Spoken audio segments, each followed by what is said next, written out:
people.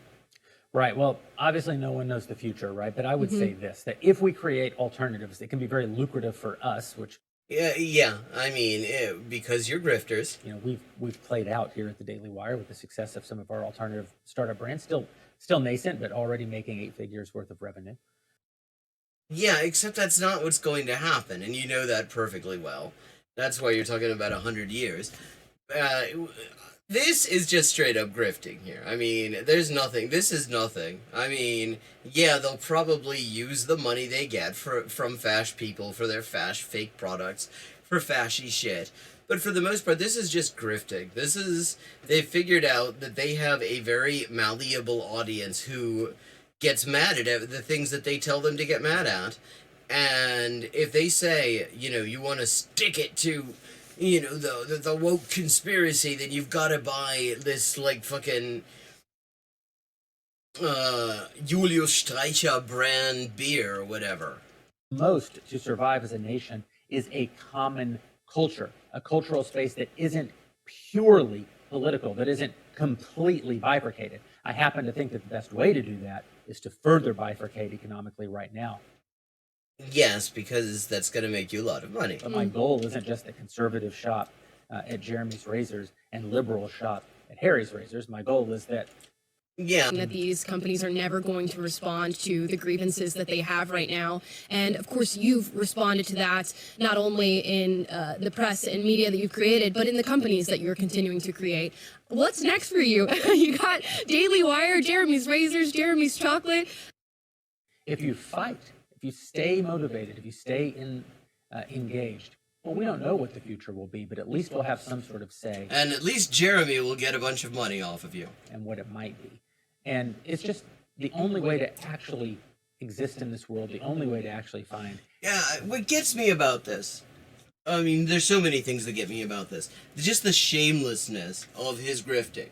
Like, I'm doing an actual useful thing. I have an actual useful project that is putting a classic of Marxist theory that has never been fully translated in full length to English into English. It's a Aleksandra Kollontai's 1909 book, The Social Basis of the Female Question. And there are all sorts of translations into English, none of them full length. None of them even close. Somehow nobody has translated the entire book until me. And I'm crowdfunding it because it's the only way I can afford to work on it, because that involves me turning down other work. And I always feel extremely bad about even, like, asking people to support it, because I hate asking people for fucking money, even when even when it's a project that the people are actually interested in, that is actually, a net gain, because, we have more, our theoretical discussion is enriched by it. And I'm providing an excellent translation because I'm a fucking amazing translator. And I still feel bad about it. This guy is just rebranding some shit razors, overcharging a bunch of fascists for the pleasure of owning them. And he just talks about, he's like, yeah, I mean, and he's trying to talk about it like he's like this is some great service to humanity he's doing. Happiness in this world. Your happiness can't be in victory because victory isn't assured. Your happiness has to be actually in the fight and pouring out your best efforts and trying to build a world that represents the values that you believe in. And so don't let yourself fall. Let me just say, since I've just brought up the Kollontai translation, that if you would like to contribute to it, you can do so via the link that I'm about to put into chat.